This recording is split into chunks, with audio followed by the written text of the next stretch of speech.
students, my name is Ashish and today we are going to study your next chapter, and it is one of the most IMP chapter and one of the most IMP poem written by William Shakespeare, the great William Shakespeare. The name of the poetry is Mercy, Daya.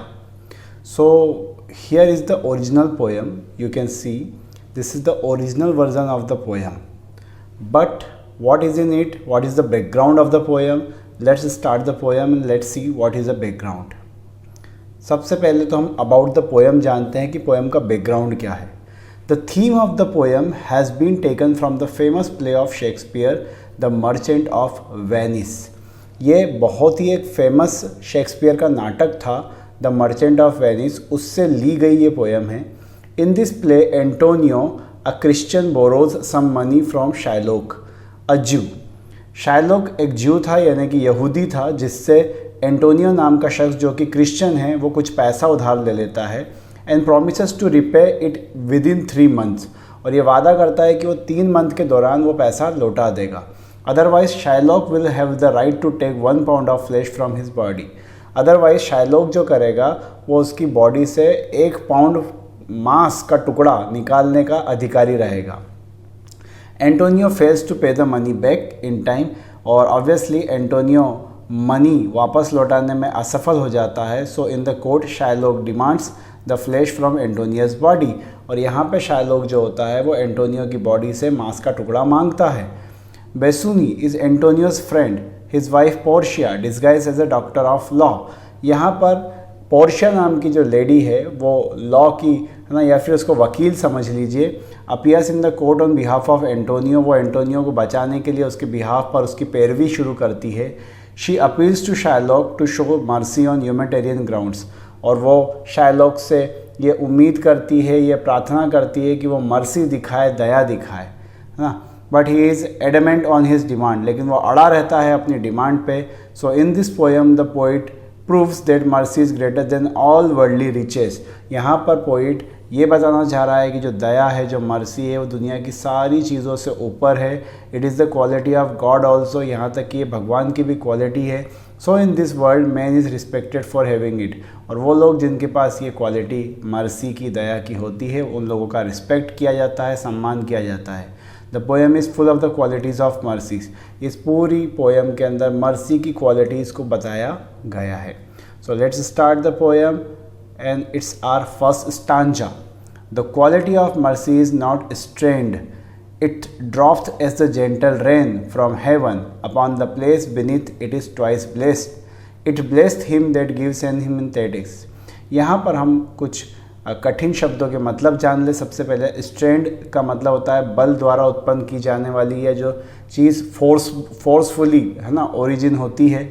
Blessed मतलब है ना, यहाँ पर 2 मतलब निकल सकते हैं. आनंदित करना भी हो सकता है और आशीर्वाद देना भी इसका मतलब हो सकता है. तो सबसे पहले हम अब इसका मीनिंग जान लेते हैं, ठीक है. The quality of mercy is not strained, जो पहली लाइन आती है उसका मतलब निकलता है कि दया का गुण जो होता है या मर्सी का जो क्वालिटी होती है उसे बल द्वारा उत्पन्न किया जा नहीं सकता. यानी कि मर्सी जो है वो फोर्सफुली नहीं आती है. इसको यूँ समझिए इस बात से कि अगर हमको किसी गरीब को देख के दया आ रही है तो किसी ने हमको मजबूर नहीं किया है वो दया करने के लिए. ये तो नेचर है, हमारा हार्ट का नेचर है कि अगर हम किसी को दुख में, किसी को तकलीफ़ में, किसी को हम है ना पेन में देखते हैं तो अचानक ही हमारे मन में मर्सी आ जाती है. ठीक है, ये बिल्कुल नेचुरल प्रोसेस है, इट्स नेचुरल, ये स्वाभाविक है.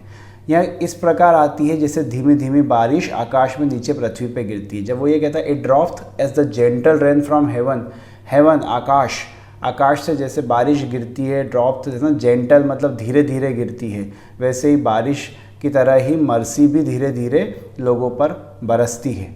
यह दोनों को आनंद देती है. अब ना ये इट इज़ ट्वाइस ब्लेस्ड, मतलब ट्वाइस ब्लेस्ड का मतलब दोनों तरफा ये ना आनंद देती है. किसको?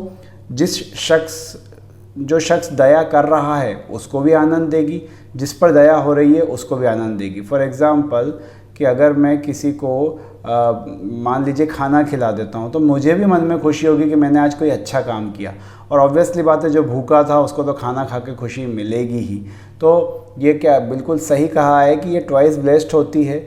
जो देता है उसे भी आनंद देती है, जो मर्सी लेता है उसे भी आनंद मिलता ही है। So it was our first stanza of the poem. Now let's move to the second stanza. His mightiest in the mightiest, जो मर्सी है वो शक्तिशालियों में भी शक्तिशाली है। It becomes the throned monarch, throned monarch मतलब होता है एक ऐसा राजा जिसका शासन चल रहा हो अभी। इट इज़, है ना, it become the throned monarch better than his crown, ये राजा को, है ना, क्या बनाती है, उसके जो क्राउन है, उसका जो ताज है, उससे भी बड़ा बनाती है। His sceptre shows the force of temporal power. Sceptre क्या होता है? राजा हाथ में जो अपने वहाँ के राजा तो नहीं रखते थे, लेकिन इंग्लैंड वगैरह के राजाओं की आदत होती थी, वो अपने हाथ में एक दंड जैसा या डंडे जैसा कुछ लेके चलते थे, राजदंड जिसे कहा जाता था। ठीक है, तो his sceptre shows the force of temporal power, the attribute to awe and majesty. Awe मतलब होता है डर, भय होता है इसका मतलब मेजेस्टी। अब इसका मीनिंग जान लेते हैं। दया सबसे शक्तिशाली व्यक्ति का सबसे शक्तिशाली लक्षण है। जब वो ये कहता है ना कि this mightiest in the mightiest, तो सबसे शक्तिशाली व्यक्ति का सबसे शक्तिशाली लक्षण है। एक अगर बहुत ही शक्तिशाली शख्स कोई है तो वो लोगों को मारे पीटे, इससे वो शक्तिशाली साबित नहीं होता, बल्कि वो अपनी शक्ति का प्रयोग लोगों की भलाई में कितना करता है, कितना उनके भले के लिए काम करता है और अपनी, है ना, मर्सी उनके ऊपर शो करता है, ये बताता है कि वो बहुत शक्तिशाली है। It becomes the throne monarch better than his crown. यह दया एक शासन करते हुए राजा को या वो राजा जिसका शासन चल रहा है उसके ताज से भी अधिक उसे ताकतवर बना देती है, अच्छा बना देती है।